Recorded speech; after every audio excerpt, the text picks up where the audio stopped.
From Wakefield, it's the Nolan Night Show starring Nolan. Why you join Nolan as guest this week, Bobby Figueroa, to the show.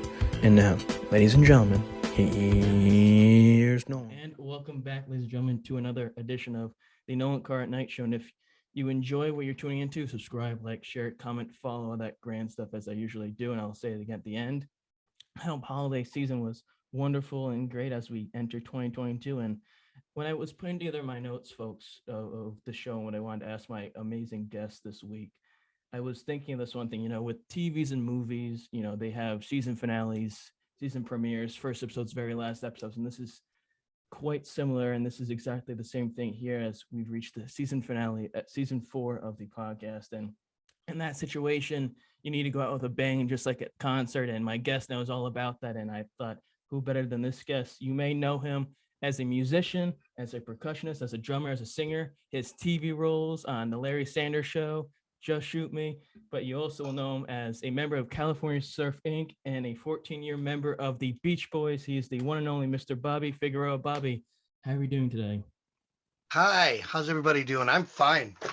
We're doing well as we talked about before we got going here. It's a little cold where I am, not as cold as where you are, at 60 degrees warmer, so we're not that. Well, we're a little spoiled over here in Southern California. We don't get really harsh weather. Yeah. It's nice. It's about 70 degrees right now. I'm not complaining. My grandparents used to have a place down in Vero Beach, Florida. So whenever they would call back in the wintertime when they'd be up here, they'd always brag about how it's getting dark at 8 o'clock and how it's still warm at night and we're shivering. But no, as I said, thank you for joining us. As I usually like to do, I usually like to catch up and see how life's going. Obviously, the last chunk of time we've been in some interesting, weird times. Oh my gosh!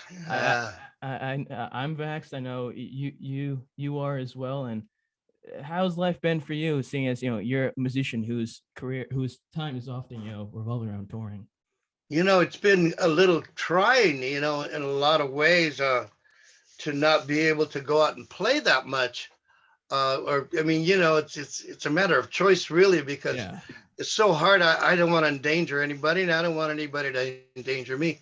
My only thing is to bring joy and positivity to wherever I go. So, if I can't do that, obviously, then I'm probably going to back out. But it's been a little trying, because I really miss playing. Oh yeah. My whole thing is playing. I like doing the movies. I like doing commercials and working on television and stuff, but my real joy in life is playing music and singing, and it's just a drag when you can't. But I shouldn't complain too much because I'm not the only one. I realize that a lot of people are in this position right now, whether they're musicians or actors or whatever. It's really hard on everybody. So I'm blessed that I'm staying well, and I'm working out here, sort of woodshedding at home here with my instrument and my future projects that I'm working on, and getting ready to do some playing. Finally, I think there may be a light at the end of the tunnel here. Might be able to get out there soon. I don't want to be here much longer because I'm graduating college at the end in the springtime. So hopefully there's an in-person graduation. There's all that stuff instead of all this online stuff where your family's at home and you're walking across an empty stage. So what you had just mentioned stuff that you're working on, is that sort of what you've been trying to do to make sure you're not going crazy like some other people out there? Yeah. I'm very involved with my group, of course, with California Surf Incorporated. We're getting ready to come out and do some dates, in Florida in February. And here's fingers crossed, And then we were going to go in March. I have a couple of things happening in March. I can't really talk too much about it, but there's one thing that I can talk about, and that's we've been postponing a date in Lucerne, Switzerland for a couple of years now at a retro festival there to play for some folks. And, we've had to postpone it twice now. And it's been a real drag about that because I look forward to going over there and playing. And then we're trying to put it together with another show over there while we're there.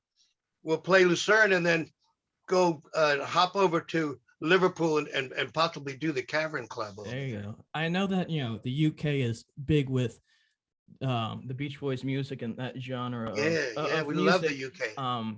But Switzerland, that area, does that have a big calling for that? I don't know how often you played there when you were with the Beach Boys. Um, In Lucerne, you mean? yeah, Yeah, we did play Europe several times when I was with the Beach Boys, and it was always, we were always greeted with great acceptance and love, and the people there are just out of sight. They were so nice to us. They're such cool heads over there, yeah, all over whenever we toured, in the UK especially, and of course, Holland and France and Germany and Copenhagen, Denmark and Sweden and Norway. We went all through those countries, and yeah. everywhere we went, it was always a really fun time being there. So yeah, I look forward to. I love playing over there. I think there's a lot of fans. I didn't realize it before, but once I played there, I realized just how many people still enjoy the Beach Boys music over there.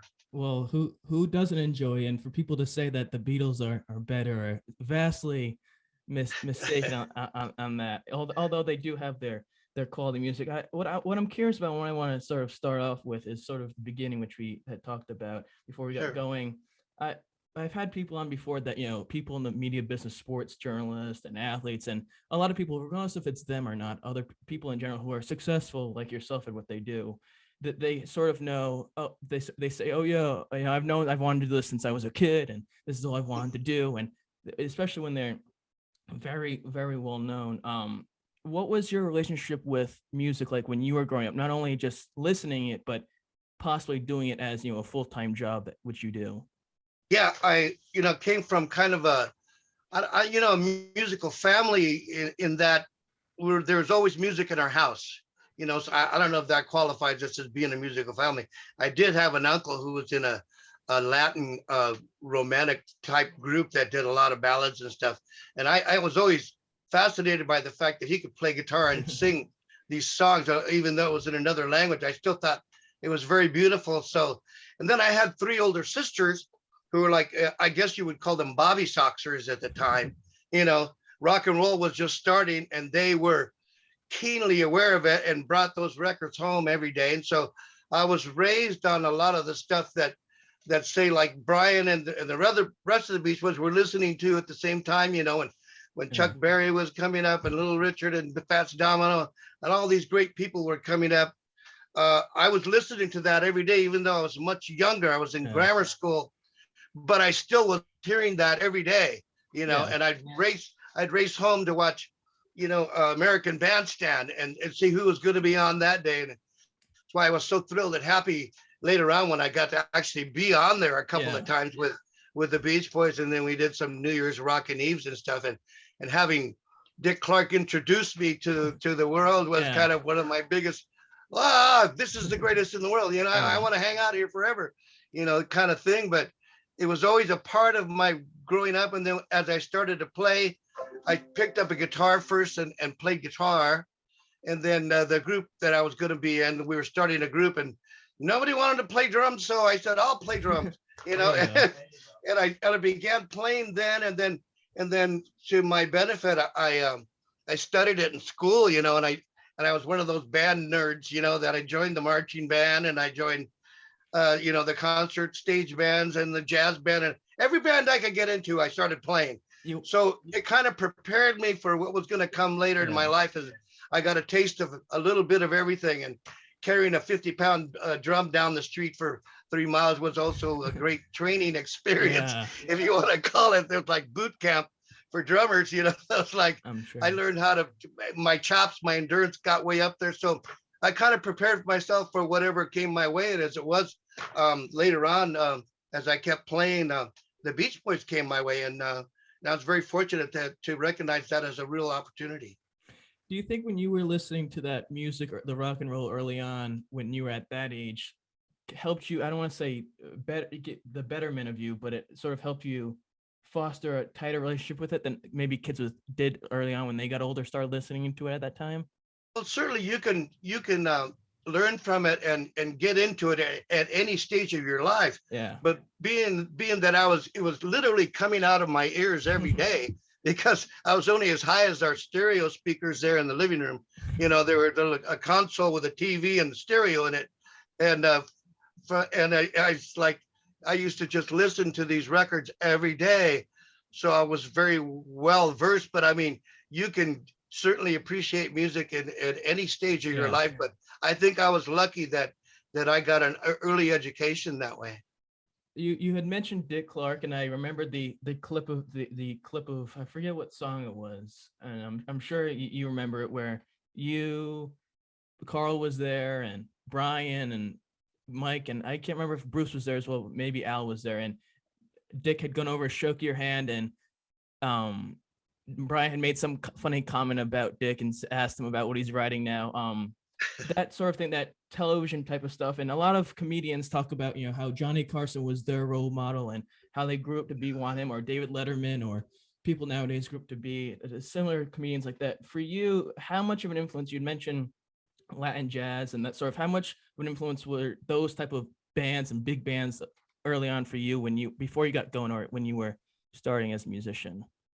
It was a big influence. I'm sure that all of it helped to form what was later to become my own style of playing. Yeah. In other words, I brought that with me. And even though when I joined the Beach Boys, they were more of a preset, stricter form of rock and roll. I couldn't, I really had to calm myself down quite a bit, because I had so much in me that I wanted to play. But, playing those shows, I had to really quiet myself and really listen to and be very aware that the vocals were supreme. Yes. And that you couldn't, step on that, or, it was like, you're gone, in 2 weeks. Yeah.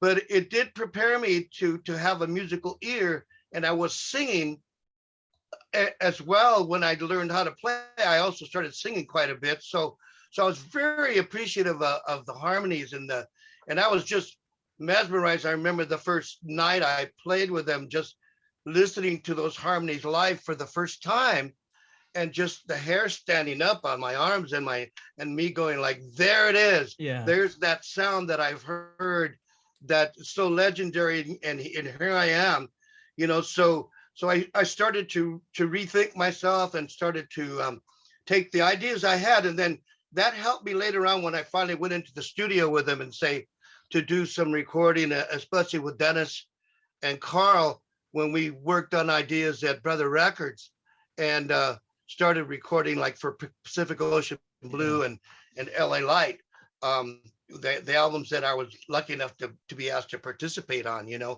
I kind of threw out some, and the great thing about those guys were, and that included everybody, Carl, Dennis, Brian, everybody was like, they allowed you to express yourself in the studio, and so I had ideas that, okay, here's this, and it was either good or it was, but at least I got to try.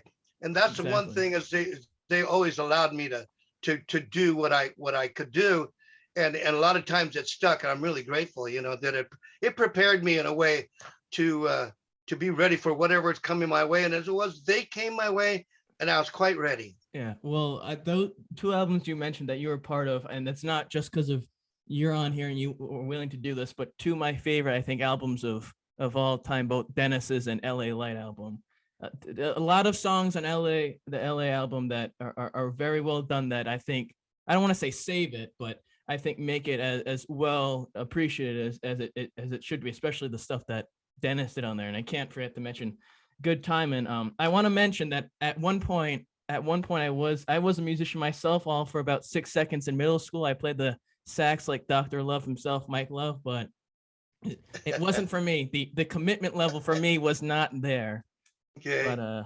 But that's that. I wish I played, but who knows? I wanted to mention something, and when I was doing my research, now correct me if I'm wrong, Bobby, but I read somewhere that your sisters backed up I Can Tina Turner for one night. That's it's true. They actually did. What happened was, I came home from school, rushing home to watch something, whatever it was that day. I was in grammar school, and my sisters already kind of had a trio, a singing group, that they did all the doo-wop stuff of the day. And I had watched television and been aware of people like Ike and Tina Turner and on a local program, an LA program called the Johnny Otis Show. And it was an artist. He did Willie and the Hand Jive, It was Johnny Otis, and it was kind of a rhythm and blues show, and it was really cool, And there was a venue in El Monte, called the Legion Stadium, the El Monte Legion Stadium, and that's where all the rock acts of the day, the Everly Brothers, or everybody who was in rock and roll, Chuck Berry played there, Ray Charles played there, everybody played the Legion Stadium, and my sisters would frequent that place. My parents would allow them to go to see these bands, the early rock and rollers, the Everly Brothers and all these people. And so they were very aware of Ike and Tina Turner as well. And it so happened that on that day, the Ikeettes all came down with the flu. And so, they couldn't perform. They're sicker than heck there at home. They couldn't do anything in their hotel room. And they were like, we can't. So they somehow they had heard of my sisters that were a good singing trio and said, well, perfect, they can sing 3-part harmony. So here we go. And I came home from school, and there's Ike and Tina sitting in my living room. Wow. And I'm like going, I know who they are. That's Ike and Tina. Yeah. But then they said, get out of here. We're working. And I'm like, oh no, I want to watch. And so they for one night, they were actually the Ikeettes. Now, for you and that, and I'm sure, you're very proud of it, which, deservedly so, of them being able to do that, to play the same with people as legendary as they were.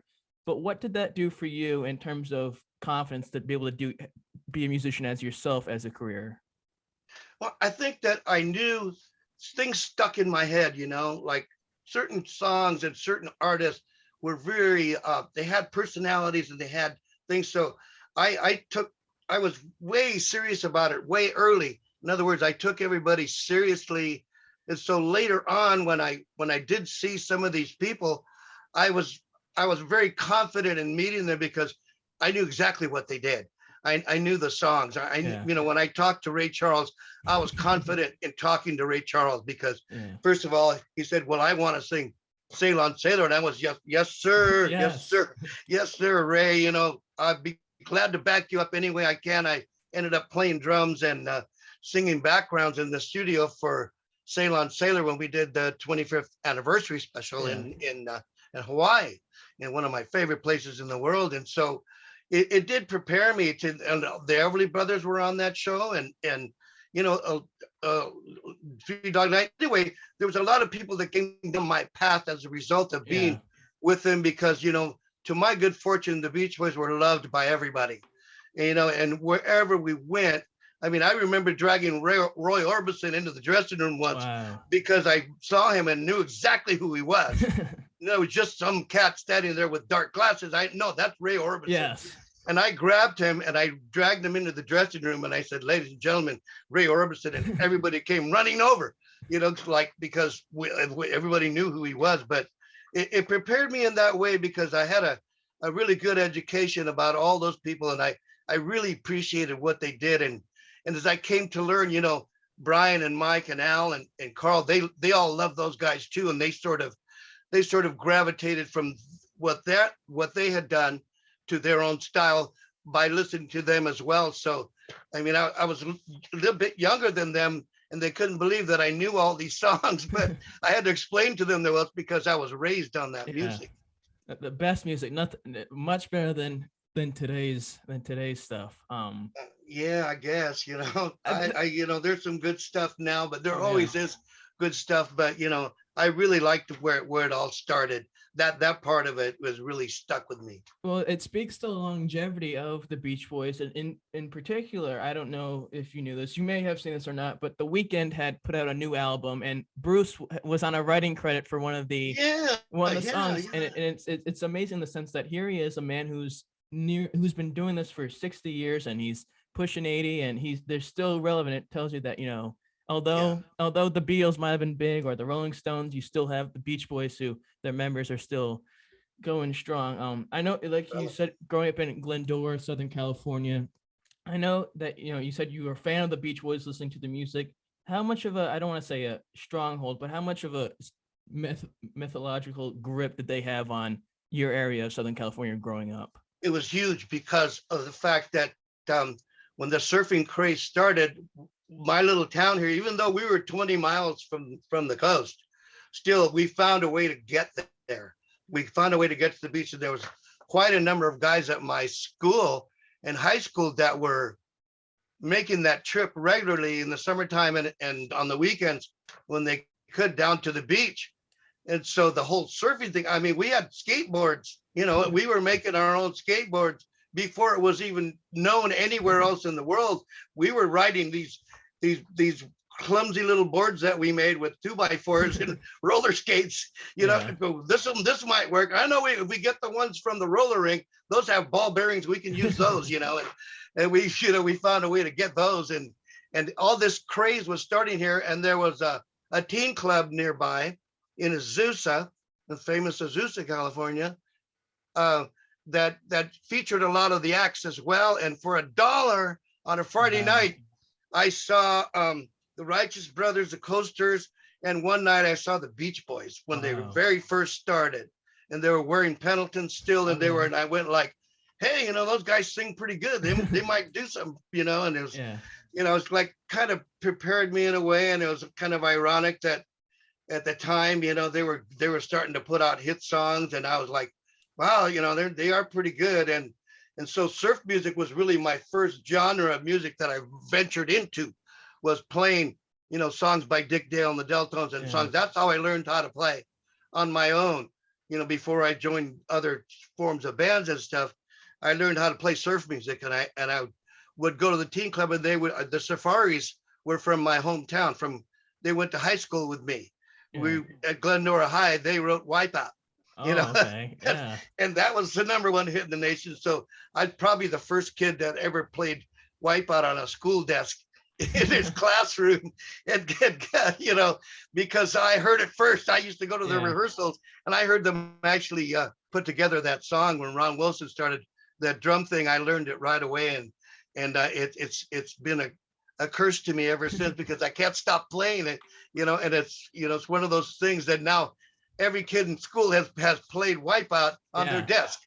Every single guy and some girls, has played that. So it was a huge grip on me here. So the Southern California thing was very much alive, and Glendora was very much a part of it, the whole surf scene and all that, and the Beach Boys and everything. I know that when you were or you had made an appearance on Matt and Greg Coffee Show, Beach Boys Talk, and Gary Griffin had made an appearance on there a few weeks ago, and he had talked about how he grew up listening to the music, and instantly he knew, I'm going to be part of them one day. And he ended up 70s, he did stuff, and he came back. For you, when you were listening to that music and you had seen them, was there any situation where you were thinking mentally or told yourself, I'm going to be with them one day? Or is it just like, God, that'd be so awesome? It's ironic, because I'll tell you a true story. I was dating a girl my freshman year in high school, and her name was Christine. That's all I'm going to say. Her name was Christine, and her mother, I was in my band, The Outsiders. We were our surf band, and we played at all the school dances and sock hops and at the roller rink, at the Battle of the Bands, at the thing, supermarket openings, wherever we could play, we played. But she came to me one day, Christine's mother, and said, why don't you play with someone like the Beach Boys, And I went, no, I don't think that's ever going to happen. Yeah. I go, they're brothers and cousins and stuff, and they've already made it. There's fat chance I'm ever going to play with them, and so, ironically, we wind the clock forward. And when I ran into her after I had gotten the gig with the Beach Boys, I said, oh, by the way, Mrs. Hanson, I'm playing with the Beach Boys now. It's just kind of funny. She just looked at me like, what? Yeah. One of those things. I said, it's your fault. I said, it's your fault. You're the one that told me to do this. And when I auditioned and got the gig, I was kind of a funny thing. Yeah, that's at first thinking it's a fat chance, and lo and behold, you end up crossing paths and join them. It's a thing. I'm sure you think, how the hell did that happen for me? But totally, I know for a fact you're grateful. I read when I was reading about the sort of stuff about you, that you had performed at a place called Pandora's Box as you were moving yeah. up in the world as a musician. I'm curious on how consistent that was when you were playing at that gig. I was a junior in high school. It was, I think, the year 66 when I was playing. We had progressed from the surf music. The Beatles had landed. All this stuff was happening, and things were getting more sophisticated. So vocals were very important. So I joined a different band, and we didn't know what to call ourselves. So we ended up going, let's just call ourselves World War III, and that's controversial. And everybody was thinking that in their head anyway, because, Vietnam was raging, and it was just the beginning of all that. And the whole hippie thing was just starting to take off. So it was like, we auditioned for, it was an underage nightclub in Hollywood on the Sunset Strip, right at the bottom of Laurel Canyon, where, everybody was living, the Byrds, the Doors, and Joni Mitchell, and all these people were living. Frank Zappa were living up in Laurel Canyon. So at the bottom of it was Crescent Heights and Sunset, and there was an island there, and that's where the club was. So we had a stream of artists coming through there, and I was only in high school, but we landed the steady gig there as a house band. There you go. So we played that summer, all summer, and then into the school year. And then the next year we were asked to do it again. So the year of 67, which is my senior year in high school, that summer going into that school year, I was playing there again. And the year that they had the riots on the Sunset Strip and everything. And so I was still going to high school, but I was already playing in Hollywood. And there was all these people. Frank Zappa came in and jammed with us. People came through there. Crosby, the Byrds were playing down the street. All these people were the rock scene was really heavy in LA, and it was really happening. People were starting to do great things out of Los Angeles, and you could see bands for like $5. You could see fantastic. I saw the Doors twice. And like cost me $5 each time. Sometimes they were free because they had love-ins at the parks. You could go. It was a big hippie fest where bands would just play for free. It was. I saw Steve Miller Blues Band. Wow. I saw the Jefferson Airplane there, the Grateful Dead. Bands. All the bands of the day were playing there.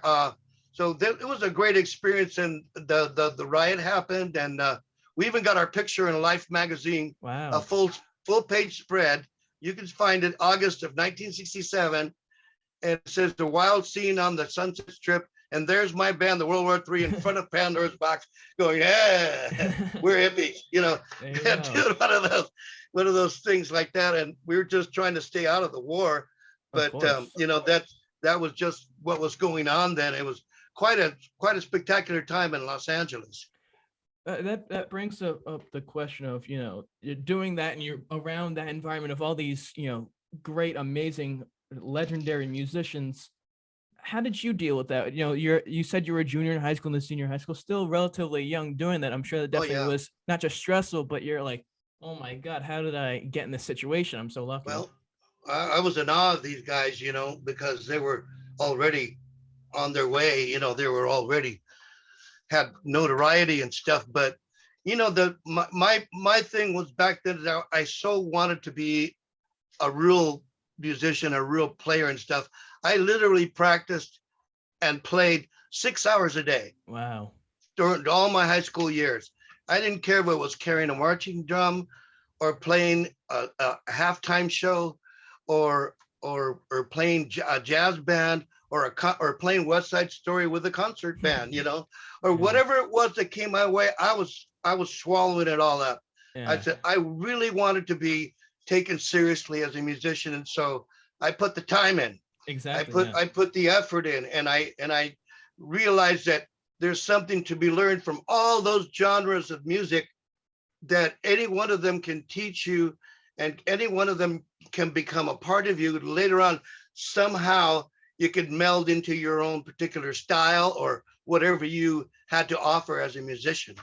I would think that you talking about that and you wanting to do as much as you could. I'm sure then that sets you apart from maybe other musicians of your same age or expert area of music, because you want so much, whereas maybe others, they do maybe one thing and then you're doing all these other different ways to still involve yourself in the music and the profession of drumming. Yeah, I was trying hard not to be one dimensional, Yeah. It's like surf music, that's it. Yeah.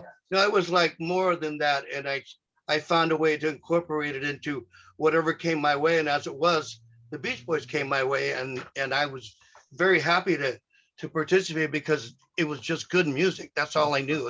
It was good music. Those voices were great.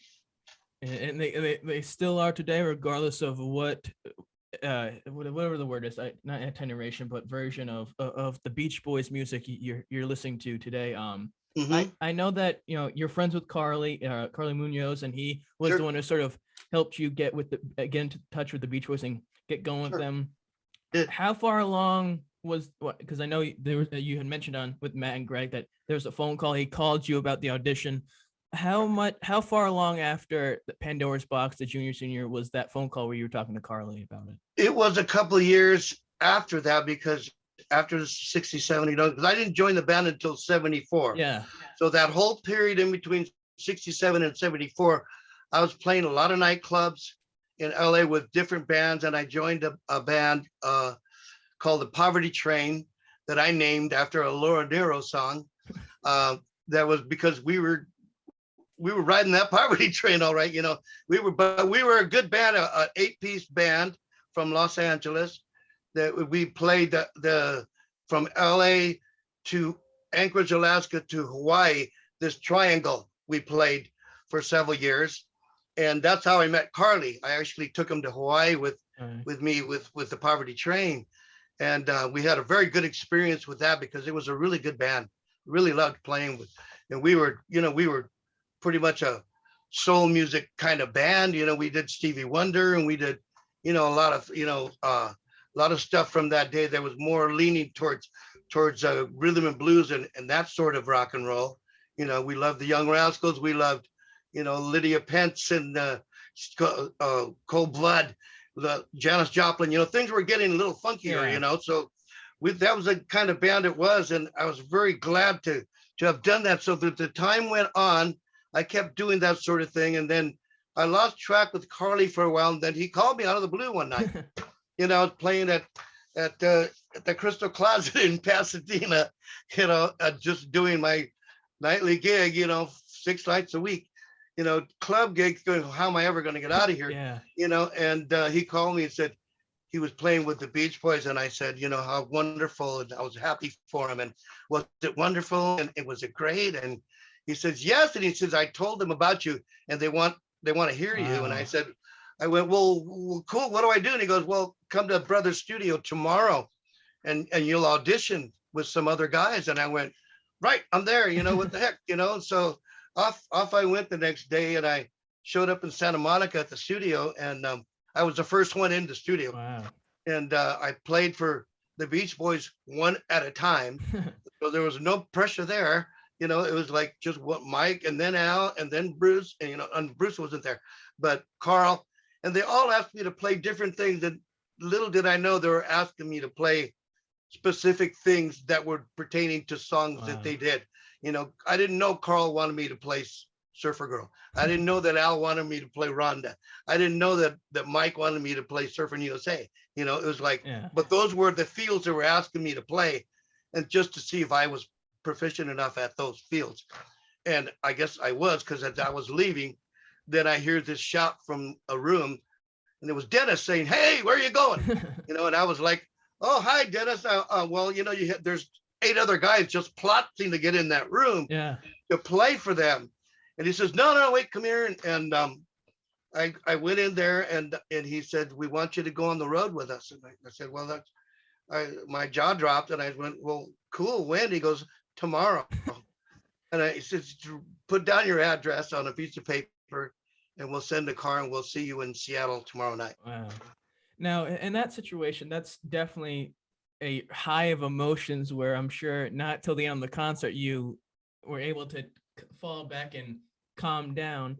When you got the audition, you made it, and you were about to go on tour with them. How do you deal with going from playing at the night gigs that you're doing to then playing in front of thousands of people with the Beach Boys?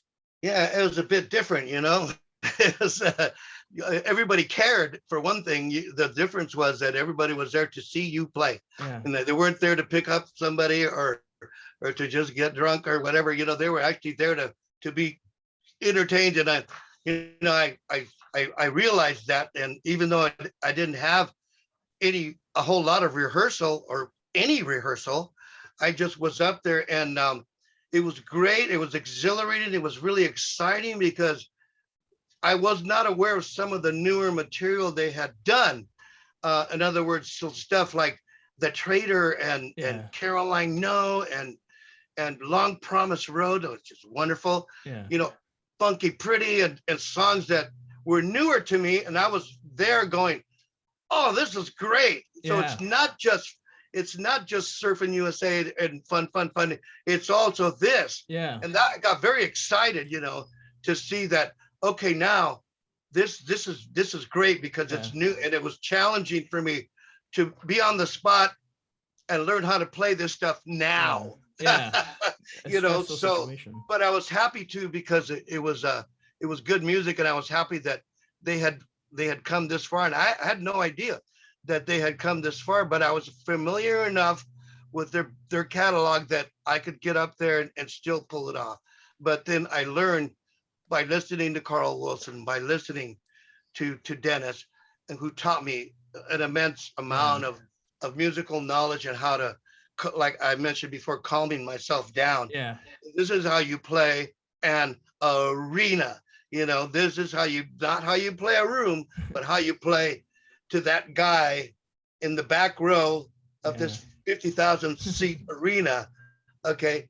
This is how you settle it down. You get more deliberate. You get, and I was learning from some pretty good teachers how to sing a lot, because once they heard me sing, Carl insisted that I have a microphone. And and they met with a little hesitance at first, but once they heard what I could do, then they started throwing parts at me, because they're going, I've been singing this part for 15 years. Would you mind? And I was like, no, I don't mind at all, And then I started doing a lot of the falsetto stuff, which is a little harder for me to do now, but back then it was quite easy for me. And so I was, tasked to sing more and more. And like I said, I was learning from some pretty good teachers. I would say so myself. Everyone knows, or at least the Beach Boy fans and diehard fans, and I'm sure people like yourself who have played with them, know how much of, I don't necessarily say perfectionist, but how Carl could hear every little note, every part of the song. And when you'd mess up, he'd look back and give you that stare, which I remember how you mentioned that when you were with Beach Boys Talk. The look.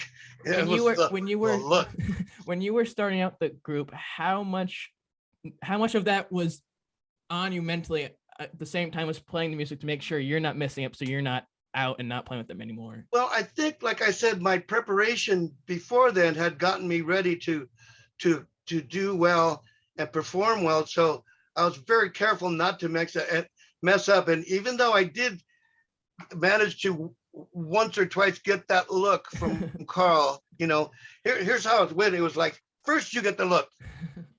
Okay, that's okay. Now you're kind of in trouble here. Then the next thing was he'd walk over and go, "Are you okay?" And then that was like, you knew that the next step was, you're out of here. Yeah. Okay, you're fired. That's it. So it really did, really was like, it only happened. And I learned that don't ever let that happen again. Don't, whatever you do, because in the middle of a concert in front of 50,000 people, and the risers at Anaheim Stadium were bouncing, literally bouncing, and the stage was bouncing up and down, and everything's like chaotic and loud and boisterous, and the place is going nuts, and the cracks are in the wall, and Carl looks at you and goes like, you're a little, you're like, yeah. So he could hear anything, anywhere. And it always gave me a confidence, and I was very proud. And to this day, I'm very proud that I did a lot of big shows with them. For instance, Wembley Stadium, you know, and Madison Square Gardens and places like that, where we were up against some pretty good bands of the day. You know, we're playing with Elton John, we're playing with the Eagles, and you know, in Top Form, you know, and all these great bands that we got coupled up with in different situations. I knew that the Beach Boys were going to carry their own that day, that we could get up there and we could stand up with the best of them and really give them cause to put on a good show, because we were, no matter what. And Carl made sure that that's very, very something that people really need to know, that Carl made sure we were ready. And it just instilled in me a lot of confidence, you know. Yeah. At that point, you know, when you're with the group and, you know, they had released Sunflower and other albums in that period of time, whether it was right before you got there, when you got there, and you had mentioned, you know, Carl made sure that everyone was on top of it and whatnot. And he, you know, he was the musical director and sort of the leader of the band at that time. At that point, you know, their musical, though, sometimes the fans would really love it and not necessarily the critics, or vice versa. Even when that's happening, sometimes, how much was it still important for him to make sure we're still one of the best bands around town? Yeah, it was, you had to be. Yeah, you had to be, you know. Ever since I started performing at a very low level, you know, at a very beginner's level to an intermediate level to now you have to be great. You know, I always learned that, first of all, you prepare yourself mentally, physically, and then you put on either, you know, you put on that suit, you put on that baseball uniform, you put on that clown suit if you have to, with a big nose and big feet, you know, whatever it takes, you put it on and you get out there and you perform. And there's no room for error, there's no room for messing up. You want to be good. So I knew that band had that in their mind, you know, and that was the way they wanted to perform. And if Carl Wilson was going to be there, he was going to make sure that was going to happen. So it gave you a great level of confidence, and I felt, you know, pretty ready for that. And even though I thought my level of preparation was pretty darn good, I had more to learn, and I did, because, you know, they took me up to the next level. Yeah, there's another level that you have to go to, and not only look good and look confident, but actually hit those notes. Yeah, hit them. Don't falter it. Don't let anything dissuade you from getting to where you know it's supposed to be, and then at least, you know, you're covered. But of course, you know, when you're talking about singing with these guys, it's pretty evident to everybody when those harmonies land, they hit home pretty hard. Very, very, very much so. Now, correct me if I'm wrong, but in terms of dates wise, but when you were with them, you know, obviously Dennis was there, you were there, and Mike Kowalski was also there. He's there forever. I know he wasn't there entirely throughout the 70s and into some of the 80s. But what was that like? So obviously, I'm not a drummer, I'm not a musician, but I'm sure that was a lot to deal with in terms of making sure what you're all three doing are on the same page when you're doing your thing. Yeah, you know, it was, we all had our own little mode to hit, and when it was your time to do something. But the thing was, you had to be ready for any situation.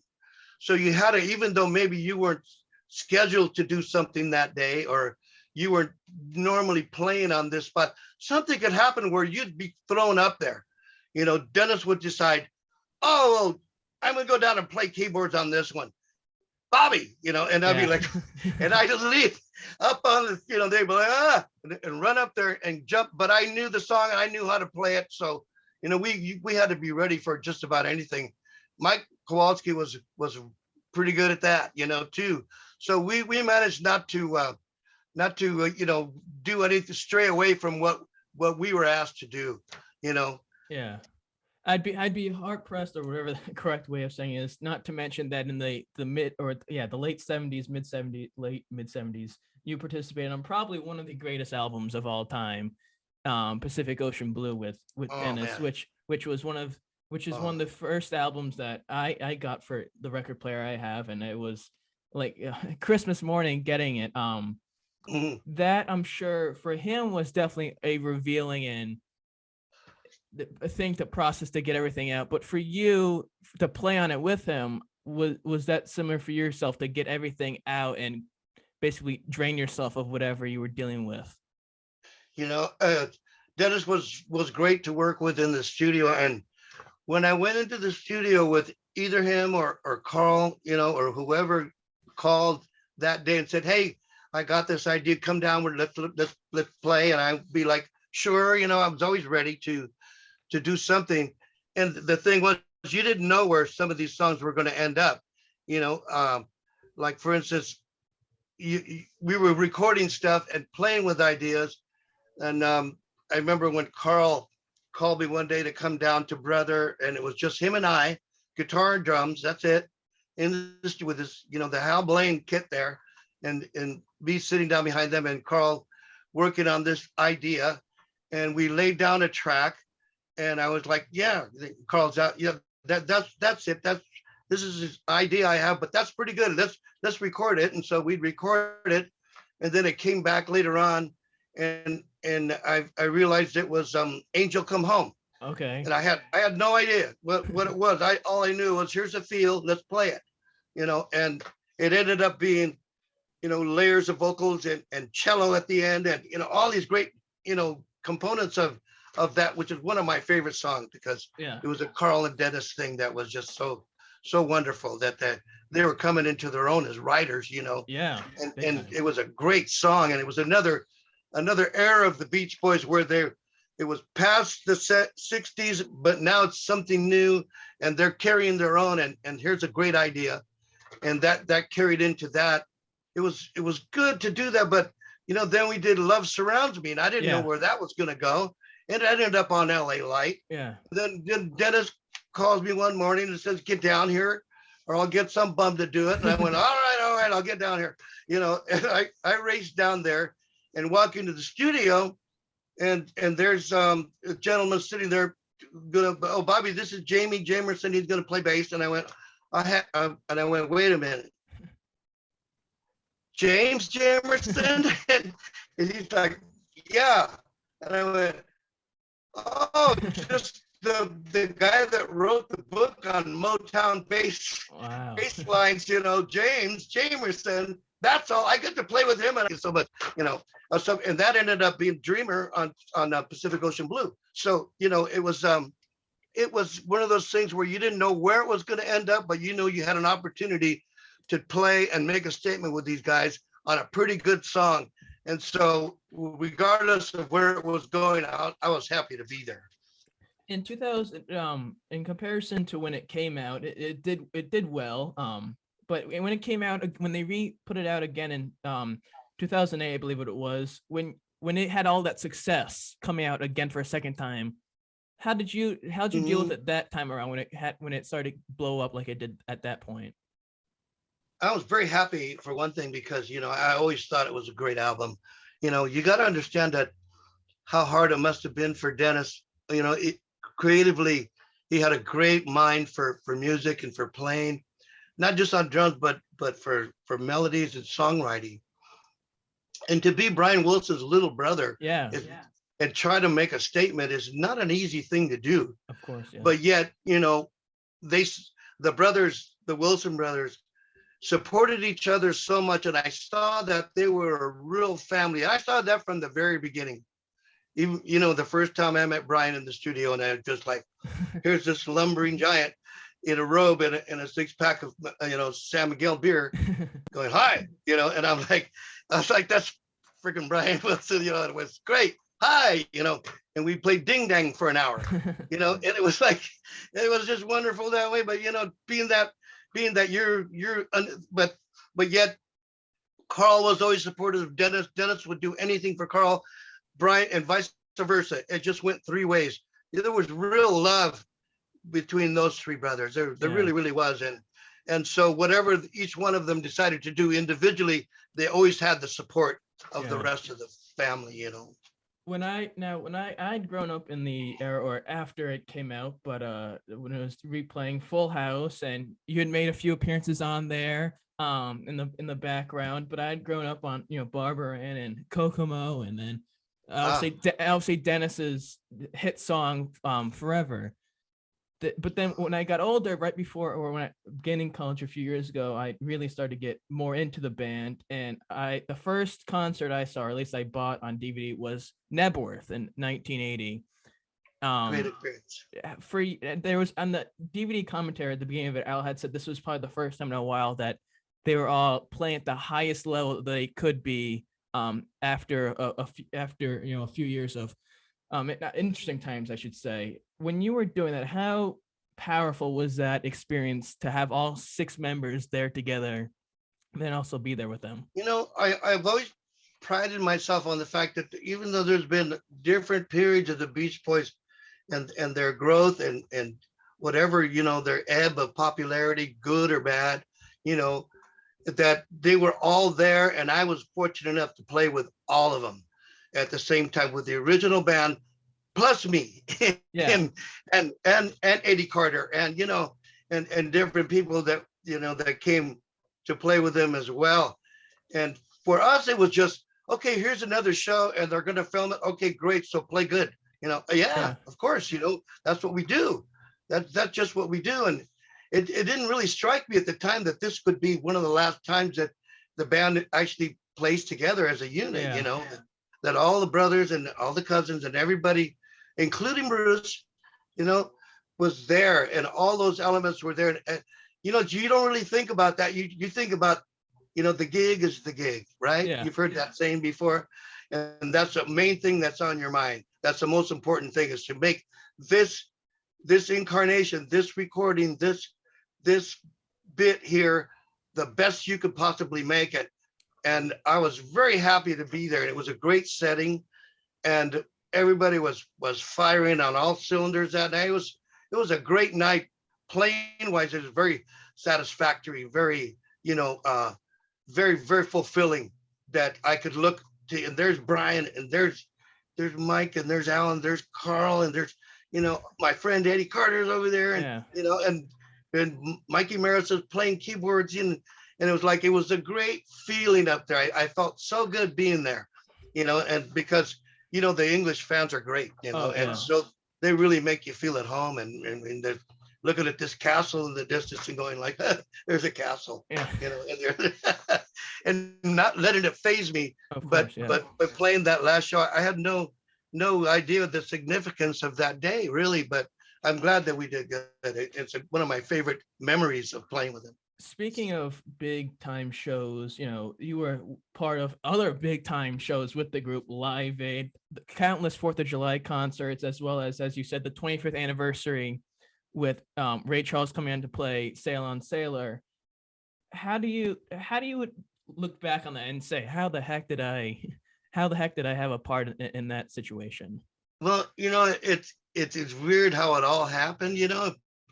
Probably shouldn't have happened, or maybe very improbable that it did happen. But I asked myself that question. You mentioned the 4th of July shows; those are really huge. Those are big shows, and we got to the one, I think it was in '85, with Ringo was there, and that's exactly what it was. Been a gloomy day, and it wasn't really sunny. It was 4th of July, but here we are back at DC, and I'm like, oh boy, here we are again. This is great. We're cool. We're happening. And it was a gloomy day, and we started. Carl counted off California Girls. 3, 4, boom, boom, boom, boom, boom, boom. And right as he said that, and right as we hit that first note, and I'm not kidding, and I wasn't hallucinating, I wasn't on drugs or anything, but a shaft of light broke through the clouds and hit the base of the Washington Monument that I was staring at from the stage. And I saw that, and as the music rose and crescendoed, and the intro played its course until well, East Coast, and right as that happened, the entire monolith, the entire Washington Monument was lit up entirely. by the sun, by one single shaft of light. And at that moment, that's exactly what I said, what you just said. How in the hell did I get here? I don't, and especially to play with someone such as Ringo in the 85 at that concert, I'm sure definitely was another He was hard, great too. hard. He was You wonderful. don't know how that happened. Wow, a Beatle. I got to Yeah, play with a Beatle, man. That's yeah, pretty cool. a Yeah. Beatles, and you played with Dennis Wilson, who also is, or not that time, but beforehand, one of the greatest drummers of all time. I want to skip. I think so too. I want to skip forward a few years and not keep you here too long. After your time with the Beach Boys, you were, as I mentioned in the intro, the Larry Sanders Show for many, many episodes. And you had mentioned at the beginning the of entire this, run. Yeah, which is an impressive thing as well.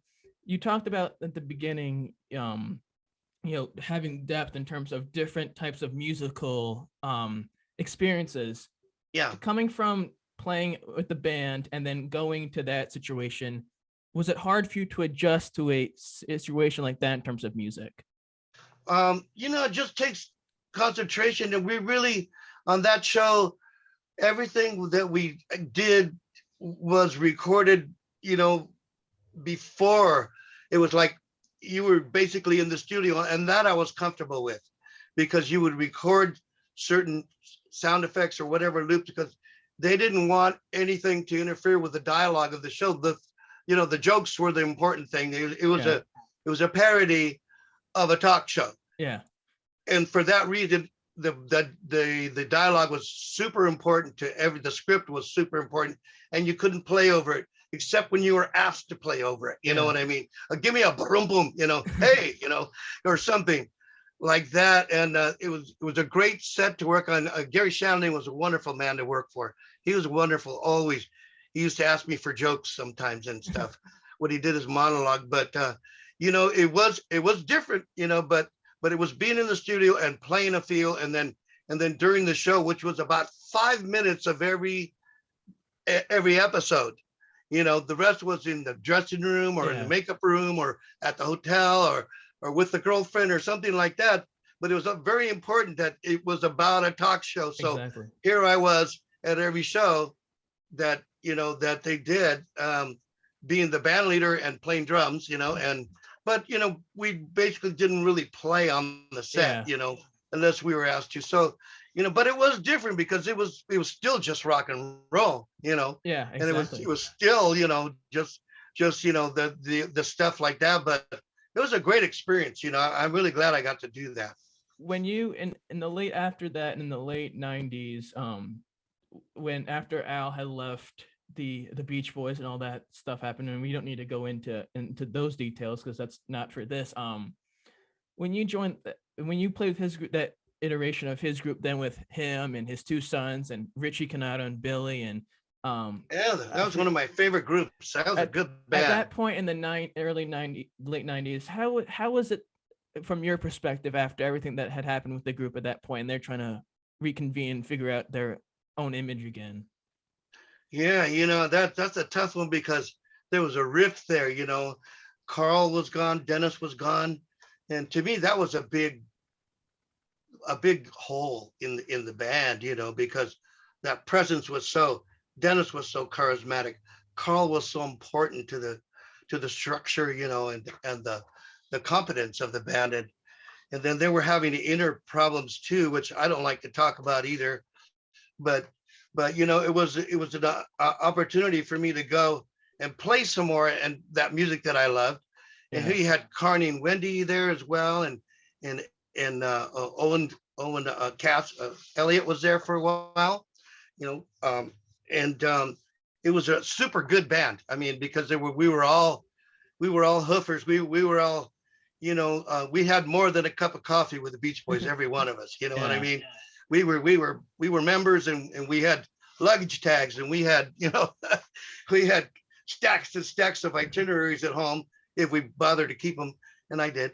But it was just another incarnation as far as I was concerned. But there was some strife going on between Mike and Al at the time, and it was really, really too bad because it's such a beautiful thing when they were all getting along and playing together. It was so evident how great they were, and I never cast aspersions on anybody because it took every one of those guys to make that happen. Very true. It took Mike and it took Al and it took, and Al's still great to this day. Yes, He still sings really, really well.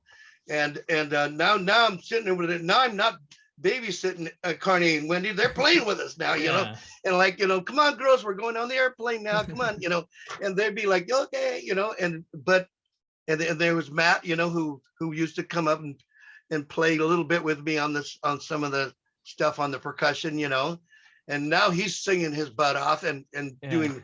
So the gene pool was rampant, and it was all good vibes, It was all really, really good vibes there. I really enjoyed that. Hope I can do it again. I wanna sort of discuss at the end here, sort of today's musical version of yourself. After that, now you're part of California Surf Inc. with Ed and a few other former members. Everybody in Cal Surf was a member of the Beach Boys. That's my requirement for this band. Everybody had to have more than a cup of coffee with the Beach Boys. You had to be there, and that's why we kind of keep it that way. It's a little brotherhood, How much? I mean, a lot of you played a long time together, especially you and Ed, who I know you have a close relationship with Ed, especially since was with the Beach Boys practically since the beginning when they started. The 60s. One of the very first touring members. What's that like for you at this point to be able to still have the relationship, but to know that you all have this experience, so it's not like you're bringing someone into a group, let's say like Kiss did with Tommy Thayer. Right. Well, everybody knows the stuff. Everybody knows. Everybody's been through the wars. It's almost like it's almost like you really weren't a Beach Boy unless you were hired, fired, and rehired. And then there has to be a lot of energy there. But that's the thing we all have in common is at some point we were in and out of that great organization, and I feel very at home with that. The fact that we all know the inside story. We all played with those guys. We all played with, it was, the other groups are great too, but my group is unique in that way that we all were actually there and part of the group and trusted touring members and recording members as well. So I really like that part of it. And it's like the Beach Boys were when they first started. We're just a 5-piece band. That's it. We go out and play and do those songs and try to cover as much as we can of the vocals. Yeah. And we do a pretty good job of it because, pretty much everyone knows what those real parts were, how not to get the look, how to just perform it and do it right. So I'm really happy with that. It's such a good feeling that, nobody questions each other. It's, we're all very capable of doing the job that's in front of us. So it's fun that way. You don't have to worry about teaching someone new stuff, Exactly, which is a de-stressful sort of situation. Well, as we had talked about earlier, your song Playground by your group California Surf Inc. And I want to try my best technically to try to get to play it if it hopefully works. Can I tell you a little bit what it's about? Oh, of course. Yes, definitely. Yeah. Yeah. Someone came to me with an instrumental track and some other words that I really didn't like, but I decided, let me take this song and I want to write about my experiences and the things I used to talk about and the things we used to talk about on the road with Dennis, with Carl, with the guys in the band. And I threw song titles in there and I threw, things that we actually used to say to each other when we were traveling. And so if you listen very carefully to Playground, the world was our playground. Yeah. That stage was the Beach Boys playground. This is where we were happiest. The rest was just traveling and getting there and checking in sound check. But when we actually played, that was the real joy of the whole experience. So I talk about that, and there's song titles, there's things that Dennis used to say. There's personal is like that. So if you listen, you'll pick out things. I picked out a few. Baby Blue, hear that in the song. Pacific Ocean Blue. There's a few that I've picked out, and as I mentioned, it's such a, when I listened to it, because I believe I had seen it maybe on Spotify maybe a while ago, and then when you had told me about, because I knew that you had released material, I listened to it again, and it was an experience that when I was listening to, and it's a very powerful song in terms of the beat, but also what you're trying to describe and share. Although I'm not someone who can do a very good job of reading between the lines all the time with certain stuff, but it's definitely a very powerful song that touches your heart. And it's a total Beach Boys-esque type of song, but also at the same time different in the sense, which is good. But I'm going to try to play it a little bit right now if I can. Sure. Certainly do that.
As I said, Bobby, it's a very powerful song that touches you very much. So thank you for putting that out there and doing something with that, because it's yeah, definitely thank you. Definitely something that after I found it is something that I've listened to quite a bit in the last since we first talked about it, and I had asked you to do this. So it's a song that I've been listening to for a while now that I don't plan on stopping. I hope the fans get a chance to listen to it, and they'll see what I'm talking about when they hear the lyrics. But it really harkens back to all the good things we used to do, and all the joy we bring. Want to do that? We're still out there trying to keep it alive, Well, that's what I think. At the end of the day, the whole Beach Boys music and concept itself was about, giving this type of music to the people, but also giving this sort of emotion through their music out to the people to bring joy, which not just for myself, but I think definitely a lot of people over the years have experienced, and at least tried to experience, that not necessarily other bands can do. Yeah. Brian's music and the Beach Boy music is really, really good for your soul. That's all. I think when Brian explains it, he says he just wants people to like it, and it makes him feel good. Then he's happy. That's all. That's all he wants out of the whole thing, and that's the beauty of it. So simple and so innocent. Yeah. Just it makes you think of good times and the emotions you felt in growing up, and they were so good at expressing that and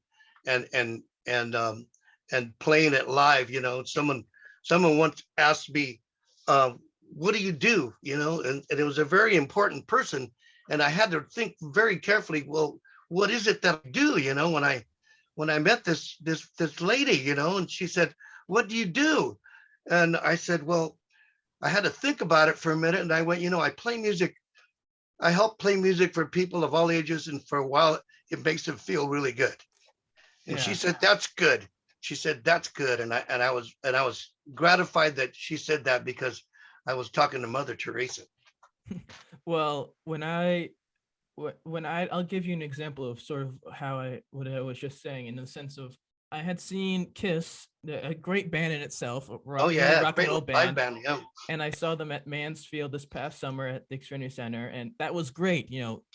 Rocking and rolling, a total rock and roll band, and that's great. Listening to the song, singing. I saw with my mother and aunt who had grown up with it. But I had seen Brian and his band in the fall, in October, I think it was, obviously of 2021.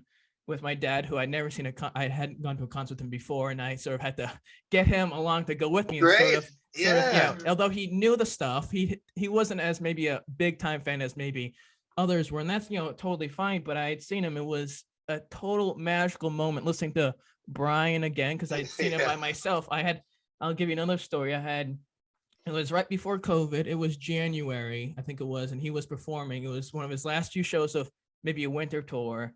And I was like, man, I got to see him. Who knows how long, you never know what could happen.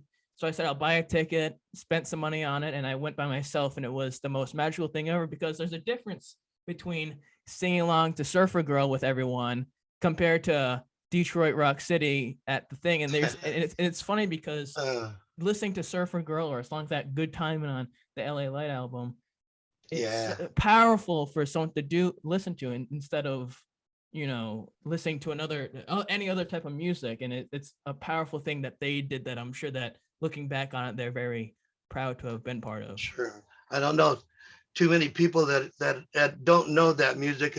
Once they hear it and remember, and that's what I loved about playing it in the shows, is when you see that look on the people in the audience when they go, I love that song. Oh, I love this, and they, for some reason, it touches them for whatever reason.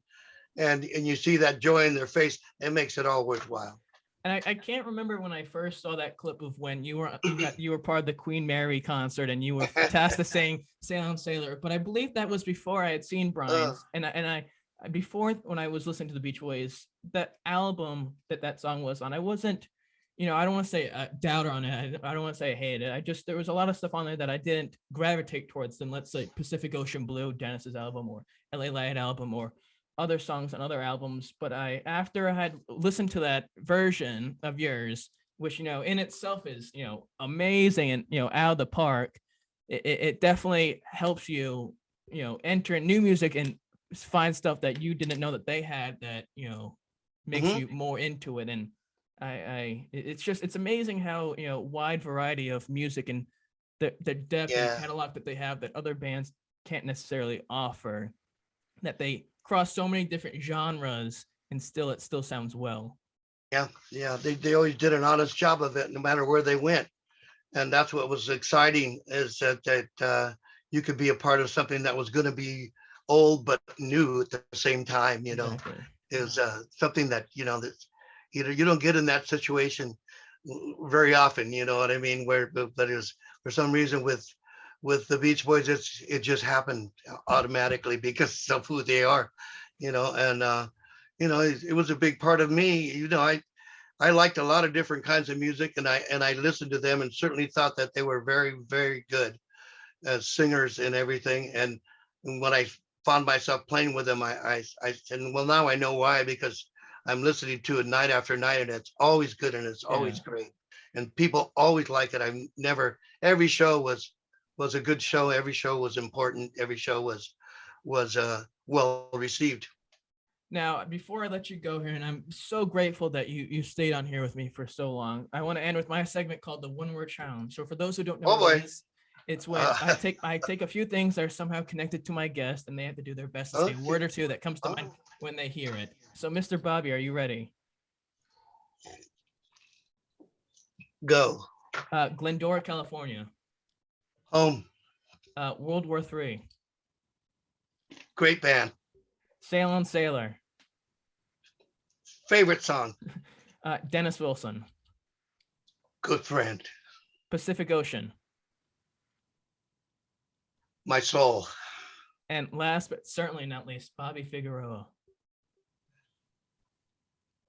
Hard trier. Well, sir, I want to say sincerely, and as I've mentioned countless times already, thank you so much for taking the time out to do this. It means a lot for you to have the patience and the willingness, and how fast you respond back when I do this. It means a great deal. Thank you so much.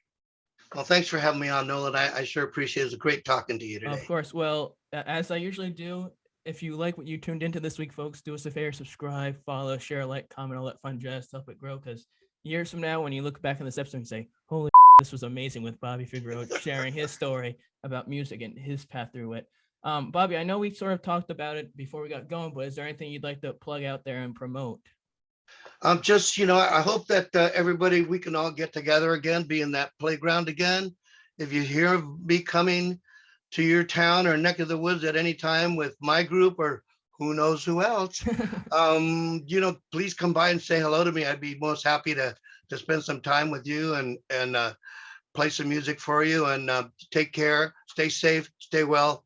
Love you. Good vibrations all around. Yes. Well, in the words of an amazing drummer, sail on, sailor, and in the words of Johnny Carson, I bid you all heartfelt good night.